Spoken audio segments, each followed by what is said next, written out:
week or so ago, I asked Kent Jones to do a TV mitzvah, both for the staff of our show and for our viewers. See, we found recently that the political headlines of the day now are often populated by people almost no one had ever heard of even a year ago. People like Eric Cantor or Liz Cheney or Alan Grayson. Well, last week, Kent came up with a way to familiarize ourselves with these folks, and it's called TMI. Our first feature on TMI was Texas Congressman Louis Gohmert. Now it's time for TMI Episode 2. So, Kent, who are we going to meet this time? Hi, Rachel. Hey. You remember the representative who gave out that giant stimulus check down in Georgia, even though he'd voted against the stimulus? Oh, yes, yes. I want to know more about that guy. All right, here we go. I've got my tea bags here.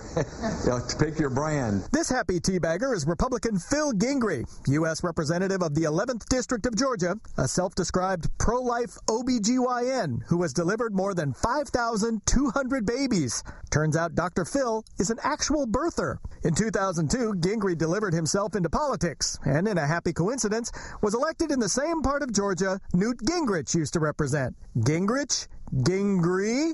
Close enough for government work. Since entering Congress, Dr. Phil has never shied away from making house calls. We're standing right outside one of the offices of Speaker Nancy Pelosi. But she's not here. I've been knocking on the door and I've gotten no response. She's on vacation. Congress, unfortunately, left last Friday for a 5-week so-called recess, break, vacation, whatever you want to call it, and went away from this body, from this House of Representatives, the People's House, doing nothing to bring down the price of gasoline. On the Iraq troop surge, Dr. Phil was a surgeon. What indeed are we going to save our troops for?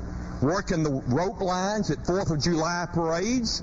Helping senior citizens cross the street? What we're doing with this resolution is not a salute to G.I. Joe. It's a capitulation to Jihadist Joe. Dr. Phil is pro-gun at home, too, even at town hall meetings. These are people bringing guns to these public meetings. Why?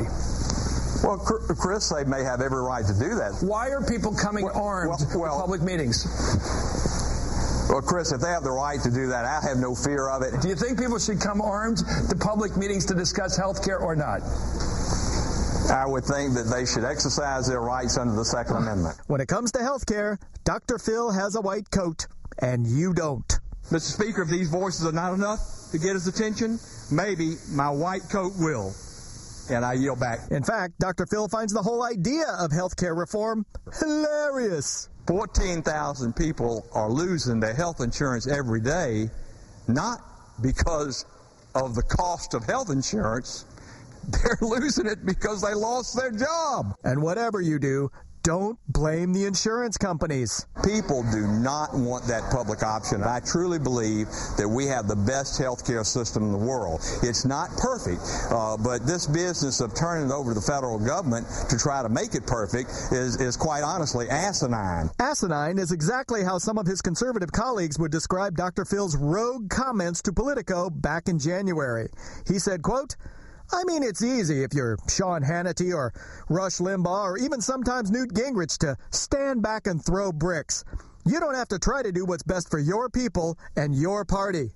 Whoa, call 911. This is a career emergency. Dr. Phil then went on Rush's show to kiss it and make it all better. I clearly ended up putting my foot in my mouth on some of those comments, and I just wanted to tell you, Rush, and all our conservative giants who help us so much to maintain our base and grow it and get back this majority that I regret those stupid comments. Physician, heal thyself.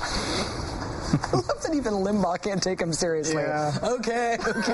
All right, doctor. Wrap it up. Thank you, Kent. That was excellent.